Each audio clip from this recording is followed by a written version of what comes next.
নমস্কার, আশা করি আপনারা সকলে খুব ভালো আছেন।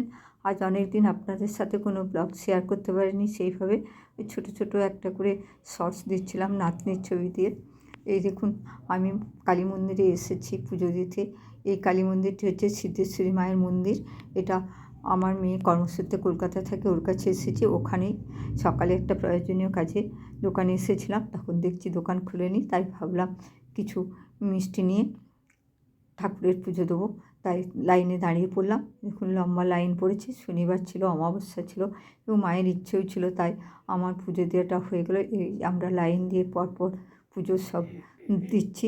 এই মায়ের মূর্তিটি খুব জাগ্রত, এই মন্দিরটিও খুব জাগ্রত। মায়ের ডান পাশে শীতলা ষষ্ঠী মা আছেন, বাম পাশে মনসা মা আছেন এবং এই দিকে উত্তর দিকে আপনার গ্রহরাজ শনিদেবের মূর্তিও আছে। এখানে ঠাকুরমশাইরাও খুব ভালো, ওনারা বেশ আন্তরিকভাবেই সবার আলাদা আলাদা করে পুজো দিয়ে দিচ্ছেন এবং আমাদের বললেন যদি আপনারা অঞ্জলি দেন তাহলে আপনারা একটু অপেক্ষা করুন। এই দেখুন, বাইরে সানজল মায়ের এবং ফুলের ঝুড়িও পাশে আছে, সিঁদুর দেওয়া আছে।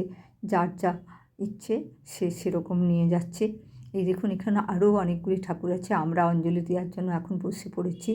আমাদেরকে ফুল দিয়ে দিয়েছে, আমরা দেখুন মায়ের উদ্দেশ্যে অঞ্জলি দিয়ে দিচ্ছি।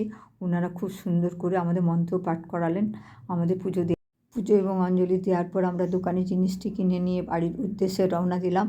আশা করি আপনাদের সাথে সামনের সপ্তাহ থেকে প্রত্যেক দিনই ব্লগ দিতে পারবো। আপনারা সুস্থ থাকবেন, ভালো থাকবেন, আনন্দে থাকবেন।